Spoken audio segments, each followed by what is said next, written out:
Hi, ഞാൻ Anupriya. Government medical college കോഴിക്കോടിൽ ഇപ്പോൾ 3rd MBBS സ്റ്റുഡൻ്റാണ്.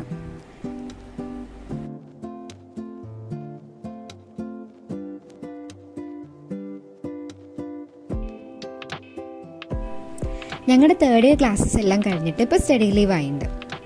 ഞാനിപ്പോൾ വീട്ടിലാണ്. അതുകൊണ്ട് തന്നെ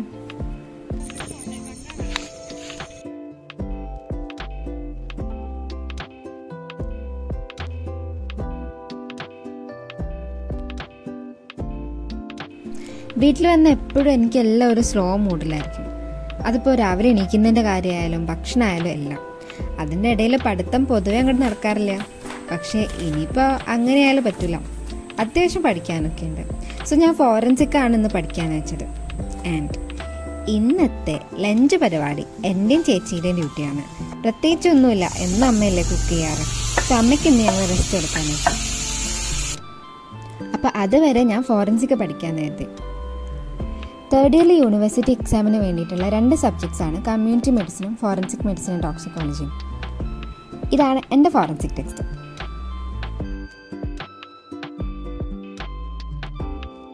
സോ ഞാൻ സ്നേക്സിനെ പറ്റിയാണ് ഇപ്പോൾ പഠിക്കാമെന്ന് വെച്ചത്. എല്ലാവർക്കും അറിയണ പോലെ തന്നെ നമുക്ക് ചുറ്റിനും വിഷമുള്ള പാമ്പുകളുണ്ട്, വിഷമില്ലാത്ത പാമ്പുകളുണ്ട്. വിഷമുള്ളവയാണ് ഈ മൂർഖൻ, രാജവെമ്പാല, അണലി, ശംഖുവരയൻ, അങ്ങനത്തെയൊക്കെ. വിഷമില്ലാത്തവയാണ് പെരുമ്പാമ്പ്, ചേര, കുരുടി, അതൊക്കെ. പാമ്പ് കടി ഏറ്റാൽ ആദ്യം തന്നെ നമുക്ക് എന്തൊക്കെയാണ് ചെയ്യേണ്ടത് എന്നുള്ളത് നോക്കാം. രോഗിയെ ഭയപ്പെടുത്താതെ ധൈര്യം കൊടുക്കാൻ ശ്രദ്ധിക്കണം. പിന്നെ പാമ്പ് കടിയേറ്റ ഭാഗം സ്പ്ലിൻ്റ് അല്ലെങ്കിൽ സ്ലിങ് ഉപയോഗിച്ചിട്ട് നിശ്ചലമാക്കി വെക്കണം. ഇങ്ങനെ ചെയ്യുമ്പോൾ വിഷം പെട്ടെന്ന് രക്തത്തിൽ സ്പ്രെഡ് ആവുന്നത് തടയാൻ പറ്റും. പിന്നെ കടിയേറ്റ ഭാഗം ഹൃദയത്തിൻ്റെ ലെവലിൻ്റെ താഴെയാക്കി വെക്കണം, അതായത് ഉയർത്താൻ പാടില്ല. പിന്നെ മുറിവിൽ കൂടുതലായിട്ടുള്ള രക്തസ്രാവം ഉണ്ടെങ്കിൽ മാത്രം ബാൻഡേജ് ഇടേണ്ട ആവശ്യമുള്ളൂ. ബാൻഡേജ് ഇടുകയാണെങ്കിൽ തന്നെ നല്ല ടൈറ്റായിട്ട് ഇടാൻ പാടില്ല, ലൂസായിരിക്കണം. എന്നുവെച്ചാൽ ഒരു വിരൽ അതിൻ്റെ ഇടയിൽ കൂടെ കൊള്ളാൻ പാകത്തിൽ ലൂസായിരിക്കണം.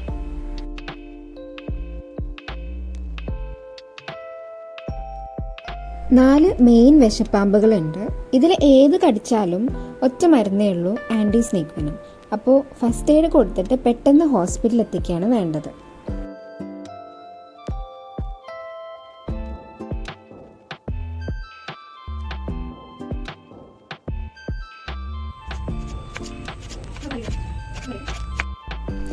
ഇത്രയും കഴിഞ്ഞപ്പോഴേക്കിനും ഞങ്ങൾ ലഞ്ച് പരിപാടിയിലേക്ക് കടന്നു.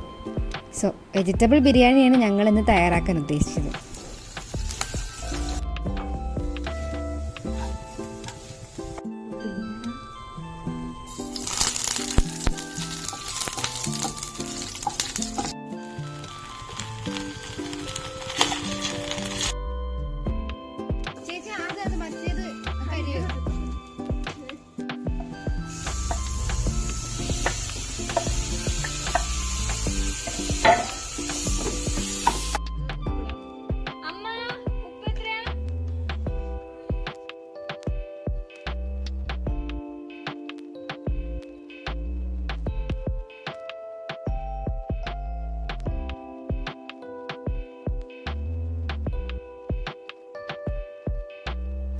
ഭക്ഷണമൊക്കെ കഴിച്ചിട്ട് കുറച്ചു നേരം പെയിൻറ് ചെയ്യാനിരുന്നു.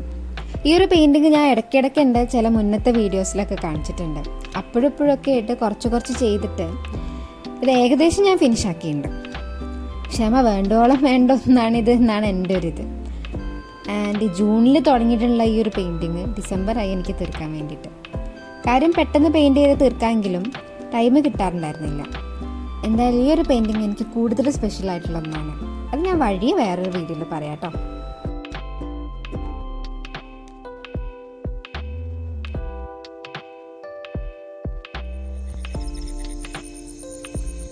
വൈകുന്നേരം ആയപ്പോൾ ഞാനും ചേച്ചിയും കൂടെ ജസ്റ്റ് പാടത്തു കൂടെ ഒക്കെ നടക്കാൻ തുടങ്ങി. എണ്ണ കാച്ചാനുള്ള ഭൃംഗരാജയും നമ്മുടെ കഞ്ഞുണ്ണിയില്ലേ അതന്നെ, പിന്നെ പൂവാങ്കുരുന്നലയും ഒക്കെ അന്വേഷിച്ചുള്ള നടപ്പാണിത്.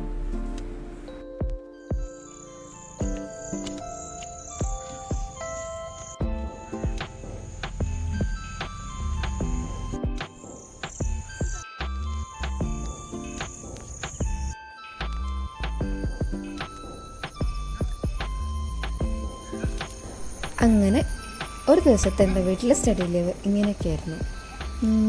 ഓക്കെ, ഇനി പിന്നെ കാണാം കേട്ടോ.